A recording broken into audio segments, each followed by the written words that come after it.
Our major weapon of struggle against apartheid oppression and exploitation is our people organized into mass formation of the democratic movement.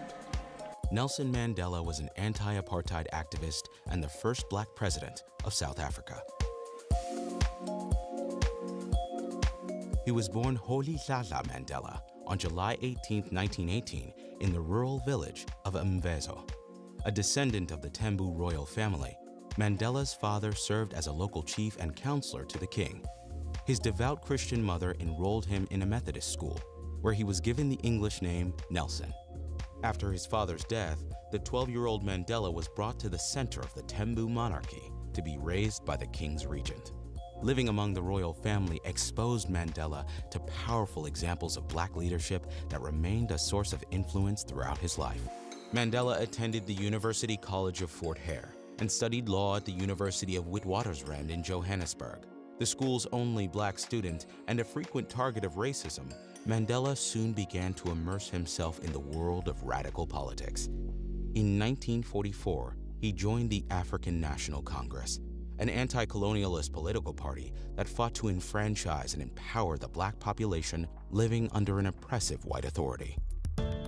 Mandela helped to found the ANC's Youth League and quickly rose in its ranks alongside fellow activists Oliver Tambo and Walter Sisulu.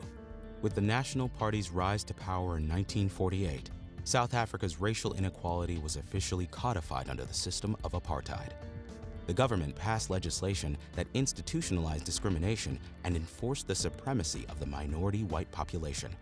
Mandela and the ANC fought back, launching the Defiance Campaigns of 1952, a series of nonviolent direct actions uniting black, Indian, and communist coalitions through coordinated civil disobedience. The National Party swiftly cracked down on their efforts, jailing Mandela and banning him from the ANC. Before long, the campaign had died out. In 1956, Mandela and 155 colleagues were tried for treason. While they were ultimately acquitted, Mandela became convinced that apartheid would not fall without armed resistance. In 1961, he formed the MK, a militant branch of the ANC that committed targeted acts of sabotage against the government and its military. The MK's guerrilla tactics were effective, but in August 1962, Mandela was captured. Charged with conspiracy, he received a life sentence. Incarcerated at Robben Island, Mandela remained a symbol of black South African resistance. During his years behind bars, he continued his fight on a smaller scale, organizing against the prison's inhumane conditions through demonstrations and teach-ins.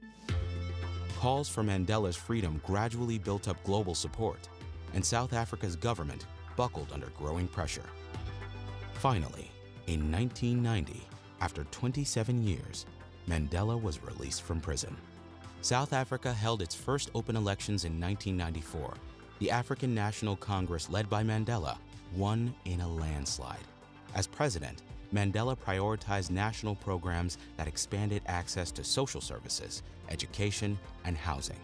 His administration also established the Truth and Reconciliation Commission, which served to investigate and confront human rights violations committed under apartheid. At the end of his first term in 1999, Mandela retired from politics.